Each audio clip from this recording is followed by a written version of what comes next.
Share हुई है, आपने वेट करना है। ओके, अभी स्क्रीन शेयर हो जाएगी। अभी मैंने स्क्रीन शेयर की है लेकिन आपको विजिबल नहीं होगी। ओके, अभी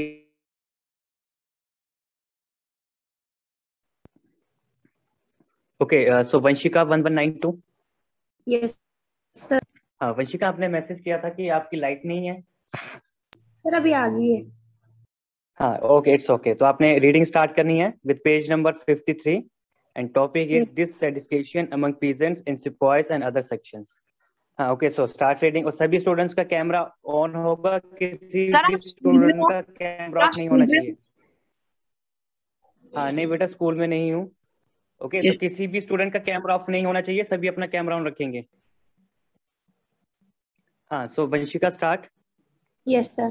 Dissatisfaction among peasants and sepoys and other sections evidence that was deplorable. But how did the annexation of Awadh create dissent among the people of Awadh? As to that, in my view, during that time, the subjects were not that much interested in the politics. This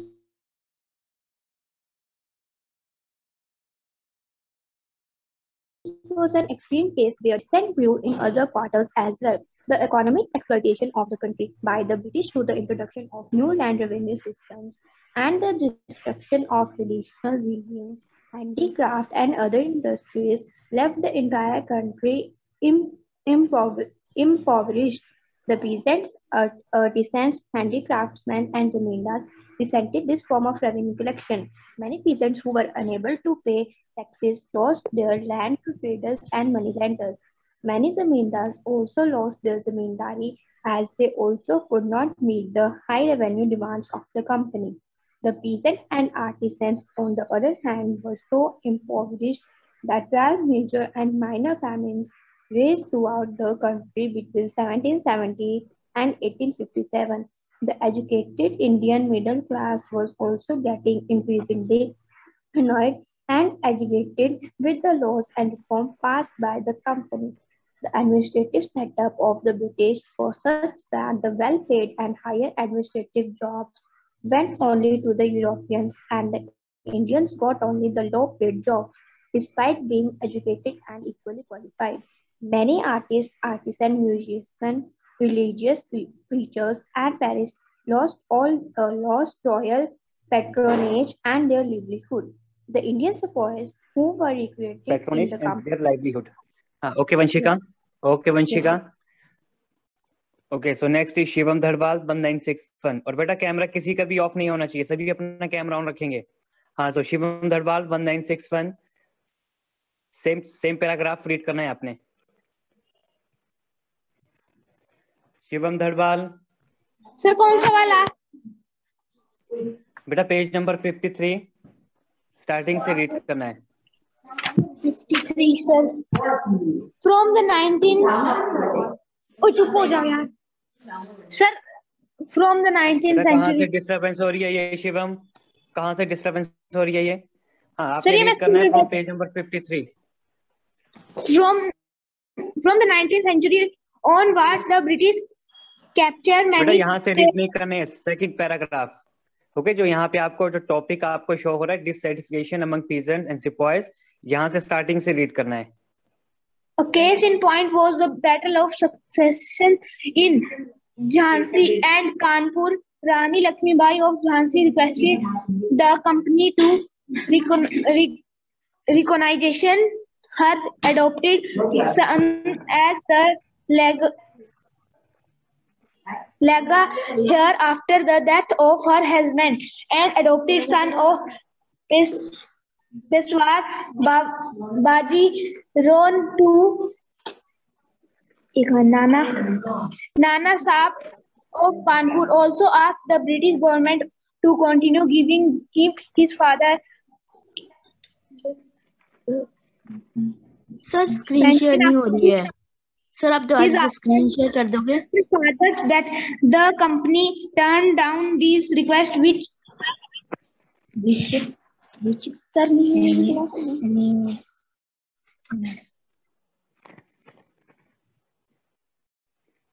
okay, screen share नहीं हुई आपको? Okay just a second, मैं share करता हूँ फिर से screen. The respective rule. Okay Shivam, next is Mahak. Next student is Mahak 981। Yes, sir. The economic exploitation of the country by the British through the introduction of new land revenue systems and the destruction of traditional weaving, handicraft, and other industries left the entire country impoverished. The peasants, artisans, handicraftsmen, and zamindars represented this form of revenue collection. Many peasants who were unable to pay taxes lost their land to traders and moneylenders. Many zamindars also lost their zamindari as they also could not meet the high revenue demands of the company.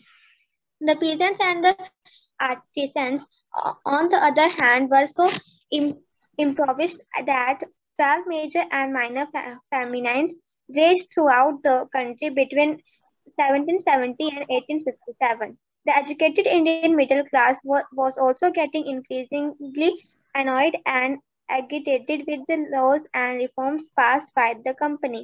The administrative setup of the British was such that the well-paid and higher administrative jobs went only to the Europeans, and the Indians got only the low-paid jobs. Despite being educated and equally qualified, many artists, artisans, musicians, religious purchasers, and priests lost royal patronage and their livelihood. The Indian sepoys who were recruited in the company's army were also dissatisfied. They were treated with comments hated in the British army dominated by British officers. Okay Mehak. Okay so first of all Abhimanyu, Abhinav, बेटा camera of है। आदित्य 1072, अक्षित, अंशिका, अंशुल, अनुजा, अथर्व, पार्थ, कायस्था, पायल, सक्षम, श्रेया, अभिमन्यु, अभिनव and Hrithik. बेटा camera of नहीं करना है, सभी अपना अपना कैमरा ऑन करेंगे। अपने फोन को सभी स्टूडेंट अच्छे से एडजस्ट करेंगे ताकि आप अच्छे से विजिबल हों।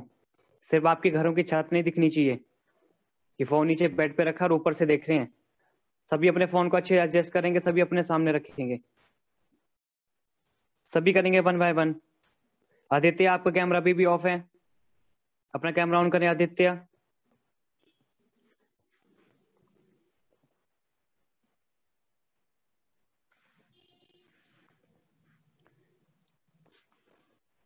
तो सभी अपने फोन को अच्छे से एडजस्ट करेंगे।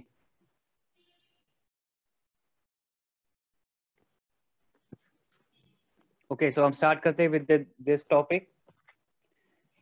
ओके तो लास्ट में हमने स्टडी किया था हमने कि किस तरह से जो इंडियन पीपल्स थे, चाहे वो पीजेंट्स हों, सिपाहीज हों जो कि ब्रिटिश आर्मी के साथ वर्क कर रहे थे, ओके जितने भी जो लीडर्स थे, सभी के बीच में क्या था, काफी अनरेस्ट वहां पे क्रिएट हो गया था।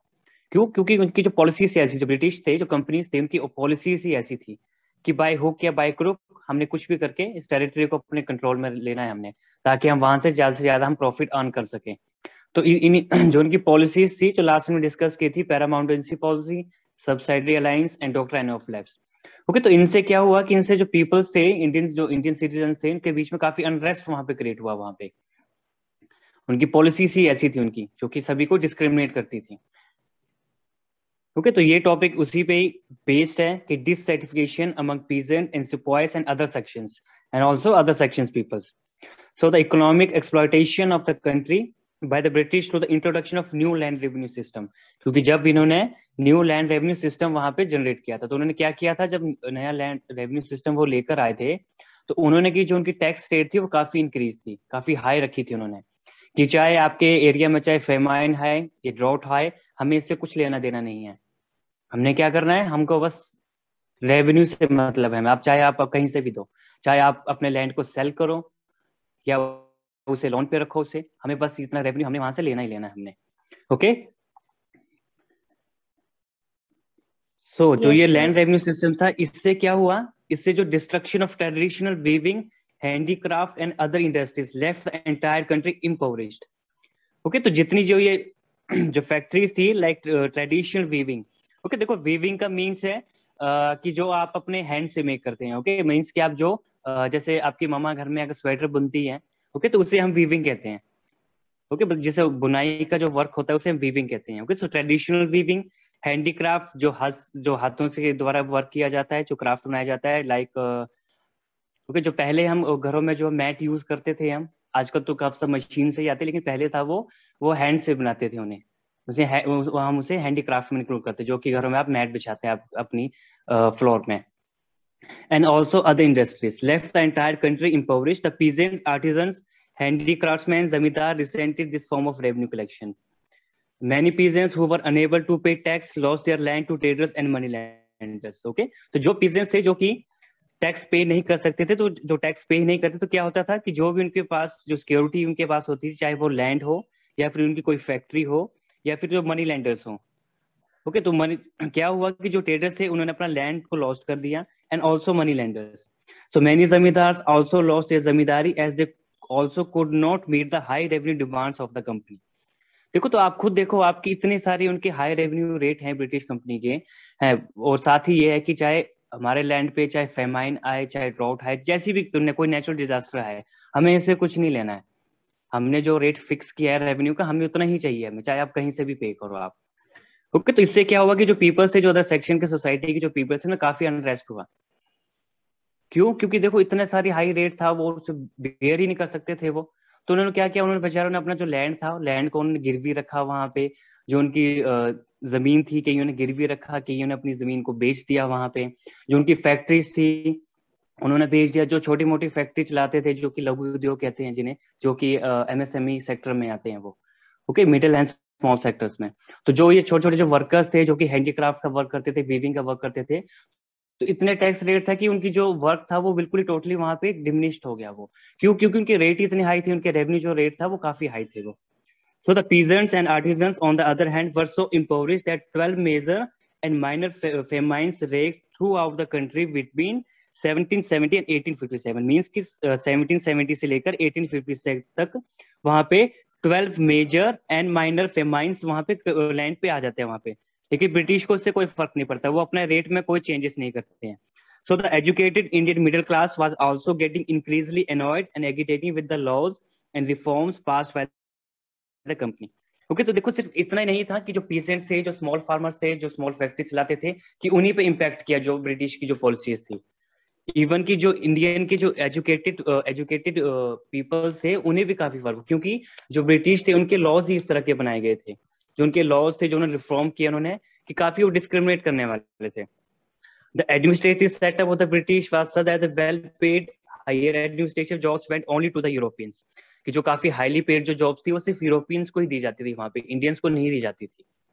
ओके, तो पहले क्या होता था कि जैसे अगर हम किसी कंपनी की बात करें, जो ब्रिटिश आर्मी की जो कंपनीज थी, जैसे हम सिपॉयज कहते थे, तो जो वहां पे जो हायर पोस्ट पे जो ऑफिसर्स होते थे वो सभी ब्रिटिशर्स होते थे वो। और जो इंडियंस होते थे उन्हें सूबेदार से ऊपर उन्हें हाईली रैंक नहीं दिया जाता था उन्हें, वो सभी नीचे रहते थे। मींस कि वो एक सोल्जर ही रहते थे, सोल्जर या फिर लाइक कांस्टेबल आप रख सकते हैं आप। ओके, यहाँ तक क्लियर है सभी स्टूडेंट्स को? Yes sir.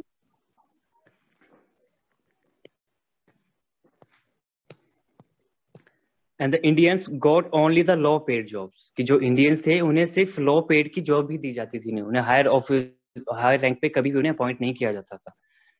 तो इंडियंस को लगता था कि भाई हम इतने पढ़ लिख कर हमारा क्या फायदा है इनका, अगर हम इतने एजुकेटेड है और हमें हायर रैंक ही नहीं मिल रहा है, हम अपनी बात गवर्नमेंट तक पहुंचा ही नहीं सकते हैं, तो क्या फायदा है इस चीज का। तो जो पीपल्स थे, इवन के जो एजुकेटेड पीपल्स थे, उनके बीच में भी काफी अनरेस्ट वहां पे क्रिएट हुआ वहां पे।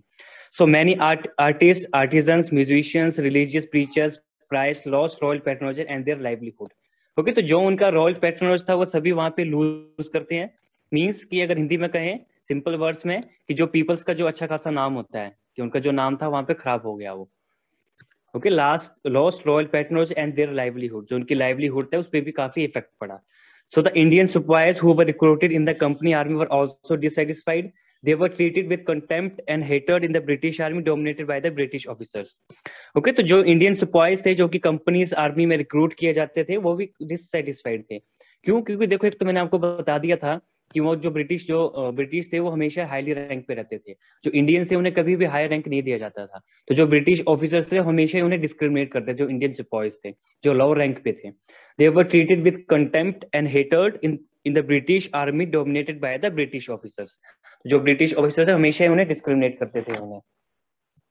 ओके, यहाँ तक क्लियर है? हमने यहाँ तक की रीडिंग की है हमने. Yes, sir. Okay, so next page पे हम रीडिंग करते हैं फर्स्ट, फिर उसे भी डिस्कस करते हैं हम.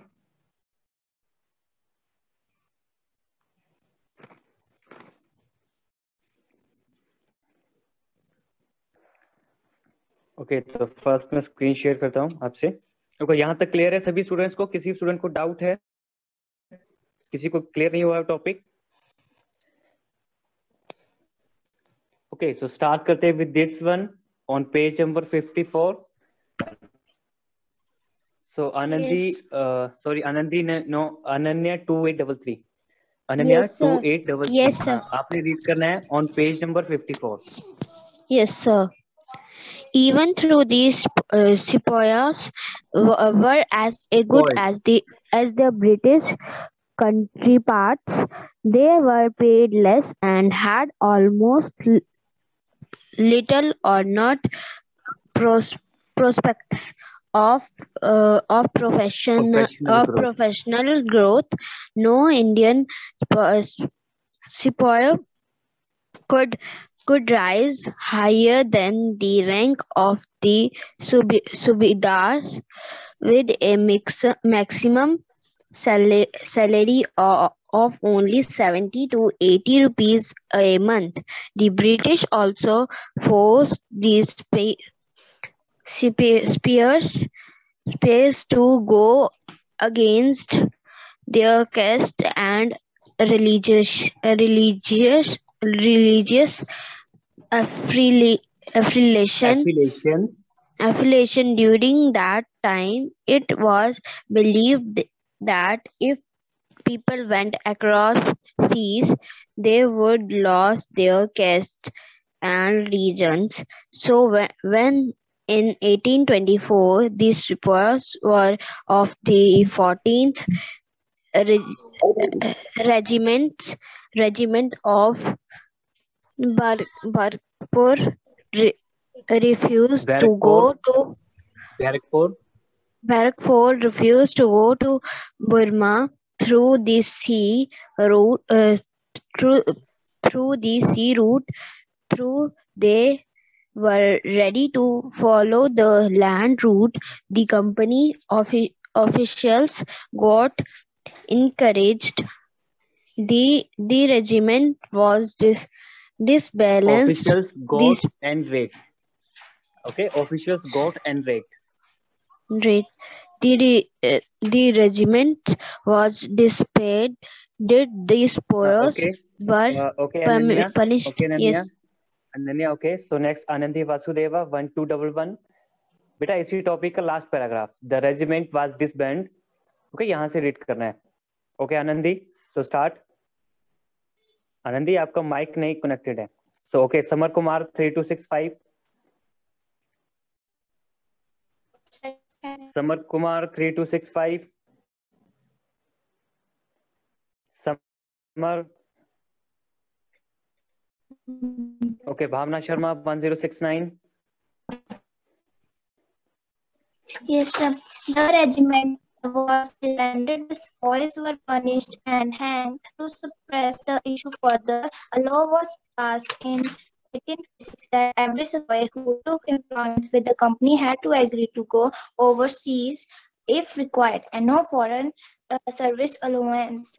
But who would be paid for serving in Sindh and Punjab? After the annexation of Awadh, the sepoys who mostly came from Awadh did not like their homeland coming under foreign rule. They now had to pay higher taxes on their family land. Moreover, the displaced courtly officials of Awadh, including talukdars, incited the people to stay.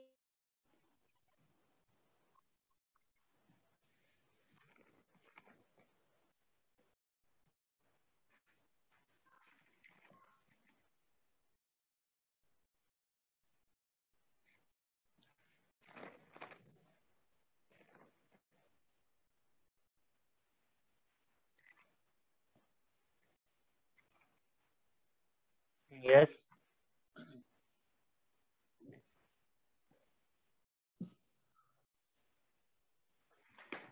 Okay, so start करते हैं with this. Okay, तो मैंने आपको पहले मैंने आपको बताया, मैंने आपको कि जो इंडियन सिपाहीज थे, देखो उन्हें क्या था, उन्हें कि उन्हें कंपनी आर्मी में तो रिक्रूट किया जाता था उन्हें, लेकिन उन्हें कभी भी so no Indian सिपाही could rise higher than the rank सूबेदार रैंक से ऊपर कोई भी इंडियन सिपाही अपॉइंट नहीं कर सकते थे. Okay, with the maximum salary of only 70 to 80 rupees a month. कि जो इंडियन सिपाही थे, जो सिपाहीज थे, उन्हें कितनी सैलरी दी जाती थी per month? 70 to 80 rupees a month. Okay, लेकिन जो ब्रिटिश ऑफिसर थे, देखो ब्रिटिश ऑफिसर क्या थे, एक तो वो बाहर से आते सब फॉरेनर्स थे, तो उन्हें जो उनकी जो सैलरी थी वो काफी हाई सैलरी थी. जो 70 to 80 रुपीज है उससे काफी 2-3 टाइम्स उनसे हायर होती थी सैलरीज.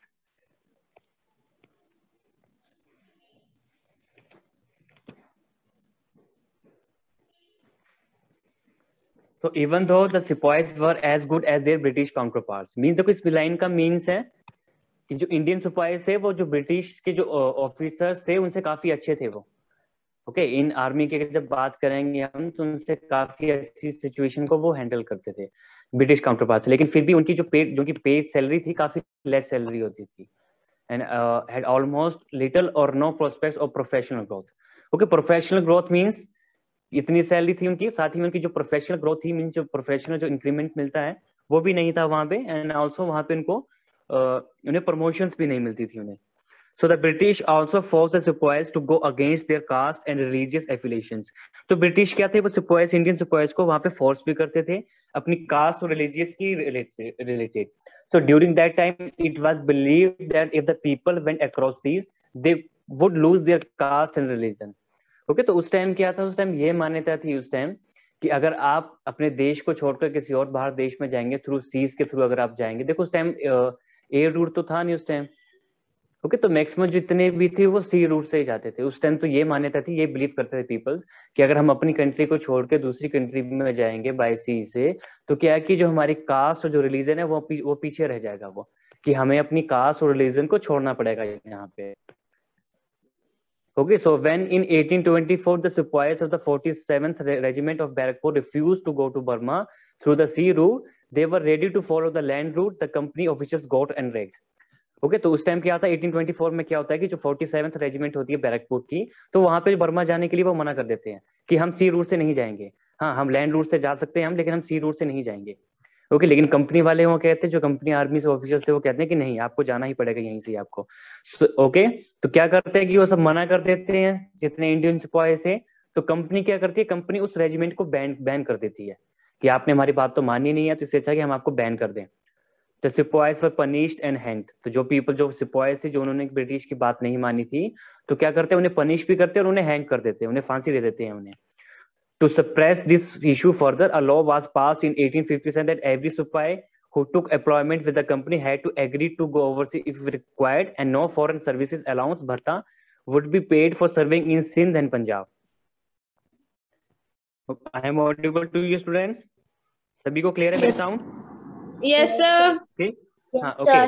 तो देखो क्या हुआ कि जब जो इंडियन सिपाहीज की जो रेजिमेंट थी 47th रेजिमेंट थी बैरकपुर की, जब वो ब्रिटिश कंपनी को मना कर देते कि नहीं, हम ओवरसीज से, हम फॉरेन में नहीं जाएंगे हम, तो ब्रिटिश क्या करते हैं, कंपनी उस रेजिमेंट को बैन कर देती है. ओके, और साथ में ही जो पीपल, जो सिपाहीज उनकी बात नहीं मानते, उन्हें पनिशमेंट भी दी जाती है, उन्हें हैंग भी किया जाता है. और साथ ही साथ में एक ऑर्डर पास किया जाता है, एक लॉ पास किया जाता है वहां पे कि जो एवरी सिपाही है जो कि ब्रिटिश कंपनी आर्मी में जो अपॉइंट होता है, उसे ओवरसीज उसे जाना ही पड़ेगा अगर जरूरत पड़ती है. तो अगर इफ रिक्वायर्ड, तो आपको, अगर इंडियन सिपाही हैं तो आपको जाना ही पड़ेगा आपको. एंड ऑल्सो अगर आप बाहर जाएंगे, अगर आप, and no foreign service allowance भत्ता would be paid for serving in Sindh and Punjab. अगर सिंध और अगर आप वहां पे वर्क कर रहे हैं तो आपको वहां पे कोई भी एक्स्ट्रा आपको भत्ता नहीं दिया जाएगा. No foreign service allowance means Hindi में भत्ता कि आपको एक्स्ट्रा पे नहीं किया जाएगा वहां पे. So the after the annexation of Awadh, the sepoys who mostly came from Awadh did not like their homeland coming under foreign rules.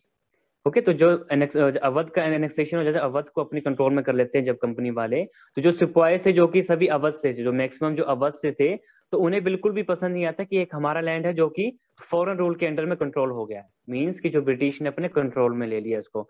So they now had to pay higher taxes on their family land, and also वहां के जो peoples है उन्हें higher taxes भी देना पड़ रहा है अपनी लैंड के ऊपर, जो उनकी फैमिली लैंड है। So moreover, the displaced courtly officials of Awadh, including Talukdar, incited the people of the state to oppose the British regime.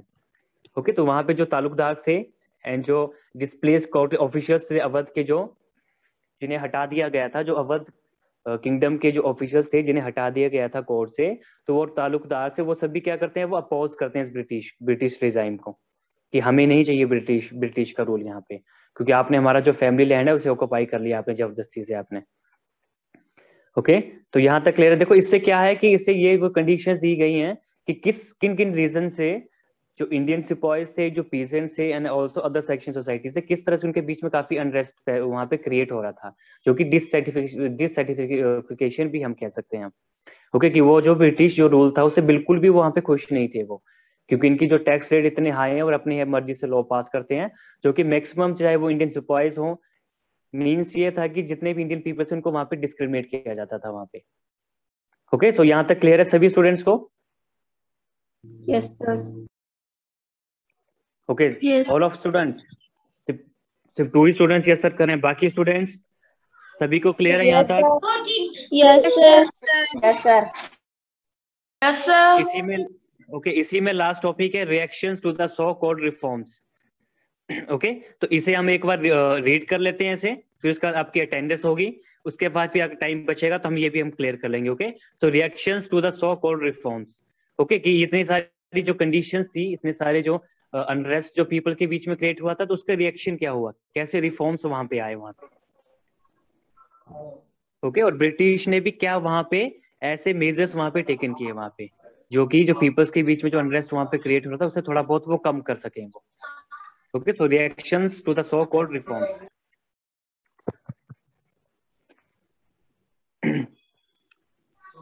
Okay, so student Anshika 1279. Anshika 1279. हाँ अंशिका आपने रीड करना है पेज, बेटा प्रेजेंट नहीं, आपने रीड करना है page number 54, reactions to the so-called reforms. Yes, sir.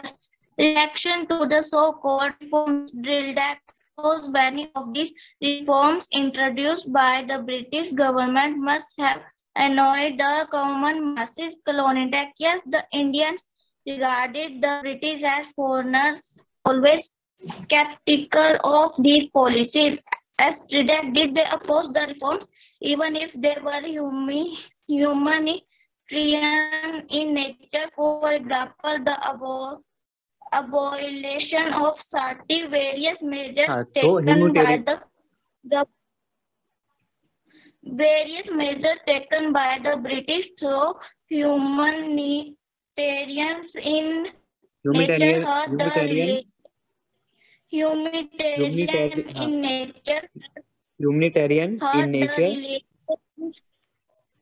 hurt the religious and social sentiments of many people. The law for the abolition of sati, legislation for widow remarriage, taxation of land under temples and dargahs were some of the steps taken by the company. These steps were seen as an interference in the religious and social affairs of Indians. In the 1830s, through a regulation, the company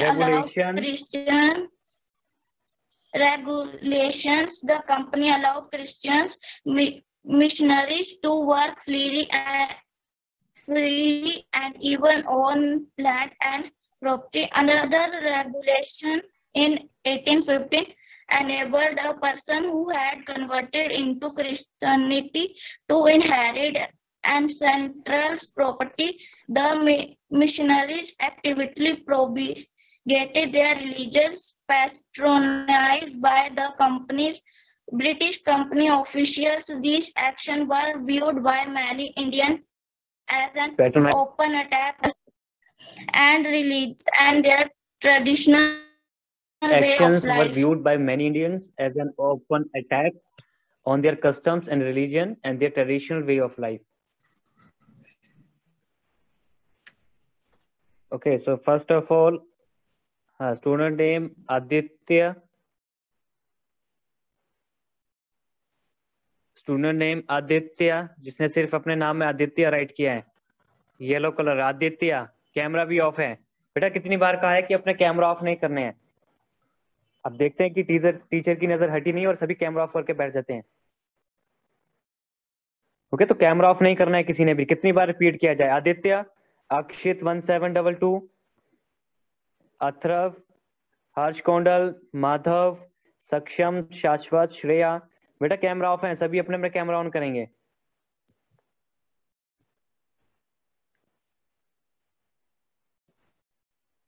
Okay, say Aditya, your registration number is Aditya.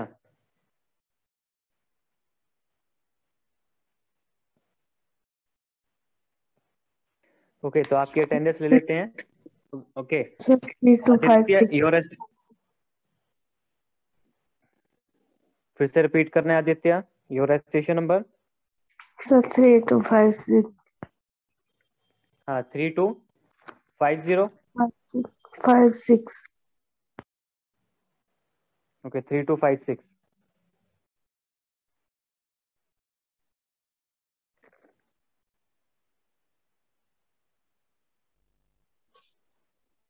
वक्त चला गया था तो मेरी attendance नहीं हुई। हाँ, भावना, अभी तक मैंने अटेंडेंस कंप्लीट नहीं किया है मैंने अभी तक। ओके, आपकी Yes, अटेंडेंस sir. मैंने लगा दी है। जिसने अपना रजिस्ट्रेशन नंबर राइट किया है उन सभी की अटेंडेंस लगी है। आदित्य की भी अटेंडेंस लगी है, अभी रजिस्ट्रेशन नंबर उससे पूछा गया है। एंड बाकी स्टूडेंट्स 3253। ओके, आप सभी की अटेंडेंस मार्क कर ली गई है। 1157। सर अनन्या 2833 की होगी। सर दिव्यांश सैनिक। अनन्या 2833। सर दिव्यांश सैनिक साथ। हाँ, सब ओके, सभी की अटेंडेंस लगी है। सिर्फ वो स्टूडेंट मुझे बताएगा जो स्टूडेंट साथ बैठ के